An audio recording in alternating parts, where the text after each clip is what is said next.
तो एक चीज स्पष्ट करो कि क्या दिल्ली पुलिस का जो सिपाही है, दिल्ली की सुरक्षा मुश्किल काम है या भारत की सुरक्षा मुश्किल काम है? हरियाणा पुलिस का जो सिपाही है, क्या हरियाणा की सुरक्षा मुश्किल काम है या देश की सुरक्षा मुश्किल काम है? क्या बीएसएफ के जवान की सुरक्षा ज्यादा जरूरी है? आईटीबीपी के, सीआरपीएफ का जवान बड़ा काम करता है। यह मैं इसलिए कह रहा हूं कि मुद्दा बहुत गंभीर है और मुद्दे को पास्ट से मत जोड़ो।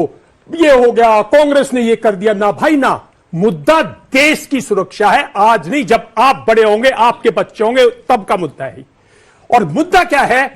ये 9 महीने की ट्रेनिंग करता है दिल्ली पुलिस का सिपाही, 9 महीने की ट्रेनिंग करता है सीआरपीएफ का जवान, 9 महीने की ट्रेनिंग करता है बीएसएफ का जवान और हरियाणा पुलिस का जवान। आप भारतीय सेना के जवान को, अग्निवीर छोड़ो, कोई भी 6 महीने की ट्रेनिंग दे रहे हो। भाई, किसी ने क्या फौज को पूछा कि? नमस्कार साथियों, जब से अग्निपथ स्कीम को देश में लॉन्च किया गया तब से कुछ न कुछ मुद्दों पर अपडेट चलती रहती है। जैसे कि रक्षा विशेषज्ञों के माध्यम से जो मीडिया प्रेस कॉन्फ्रेंस करती है, उसमें अग्निपथ स्कीम को लेकर के स्केल के मुताबिक मुद्दे पूछे जाते हैं। वहीं पर जितने भी रिटायर्ड जनरल हैं, जितने भी कर्नल हैं, जितने भी अभी आर्मी चीफ वगैरह, एनीवे कोई भी औला अधिकारी ये नहीं कह सकते कि अग्निपथ स्कीम एक देश के लिए या देश के हित के लिए एक अच्छी स्कीम है। हालांकि सरकार के समझ किसी की बोलने की हिम्मत नहीं होती है। वहीं पर जैसे आप सभी को मालूम है कि जब अग्निपथ स्कीम को देश में लॉन्च किया गया था, उस समय हमारे भारतीय सेना के चीफ जनरल मनोज मुकुंद नरवाने साहब थे, जो कि अभी आप डीपी पर देख रहे हैं। इन्होंने कभी भी अग्निपथ स्कीम को लेकर के कोई भी टिप्पणी नहीं किया, यानी इनके सामने हर वह काम हुए जो अग्निपथ स्कीम पर रिसर्च चलते रहे। उसके बाद जब जनरल मनोज मुकुंद नरवाने साहब अपने भारतीय सेना के जनरल पद से सेना निवृत्त हो गए, उसके बाद इन्होंने कई अहम खुलासे किए, जैसे कि अग्निपथ स्कीम से क्या क्या देश को नुकसान हो सकता है, अग्निपथ स्कीम पर कितनी मीटिंग्स चलाई गई, अग्निपथ स्कीम में तीनों सेना अध्यक्षों के बीच जो बातचीत हुई और क्या क्या इसके मेन बिंदु थे, उस पर सरकार ने अमल किया नहीं किया। लेकिन कई एक रक्षा विशेषज्ञों के साथ में अग्निपथ स्कीम को लेकर के जब प्रेस कॉन्फ्रेंस हुई तो उस स्कीम में सबकी सहमति बनी कि अग्निपथ स्कीम को लॉन्च किया जाए, लेकिन वह सब असहमत थे। लेकिन बात बोलते हैं कि शेर के गले में घंटी कौन बांधेगा।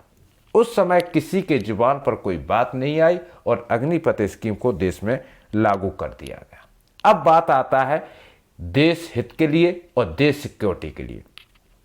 जब समझ में आया कि अब देश की सिक्योरिटी 9 महीना ट्रेनिंग चलती थी, उस समय भी हमारे सैनिक किस परिस्थिति से सेना से जूझते थे, किस समय अपनी सिक्योरिटी को काबू में रखते थे। लेकिन जब 6 मंथ ट्रेनिंग वाला अग्निवीर एक सेना में जाएगा, वो भी 4 साल के लिए, ये एक कॉमन सेंस है और सोचने वाली बात है।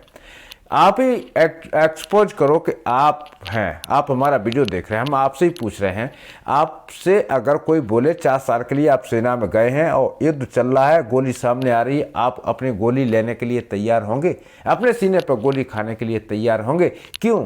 वो इसलिए नहीं क्योंकि आपके परिवार को देखने वाला कोई नहीं है। सरकार सिर्फ आपको 30 से 40 लाख रुपए दे देगी, उसके बाद में भूल जाएगी कि किसका बेटा था और किस लिए शहीद हुआ। लेकिन ऐसा नहीं होता। आपको रिसर्च करना था तो भारत में ऐसी बहुत सारी फोर्सेस हैं, आप किसी के ऊपर रिसर्च कर लेते, क्या ये स्कीम अगर हम सेना के ऊपर लागू करते हैं तो क्या ये सक्सेस होती है या नहीं होती है। ऐसा नहीं हुआ। उस समय किसी रक्षा विशेषज्ञ ने इस मामले पर सलाह नहीं दी कि जो हम सेना को छोड़ करके किसी अन्य पर हम ये स्कीम को लागू करते हैं और फिर हम देखते हैं कि रिसर्च करने के बाद में क्या निर्णय निकल के सामने आता है। ऐसा कुछ नहीं है। ये सरकार को अच्छी तरह से मालूम है कि सेनाओं को छोड़ करके बाकी किसी भी हिंदुस्तान के किसी भी डिपार्टमेंट में पेंशन नहीं दी जा रही है। इसलिए सरकार ने सोचा क्यों न सेना की भी हम पेंशन को बंद कर दें।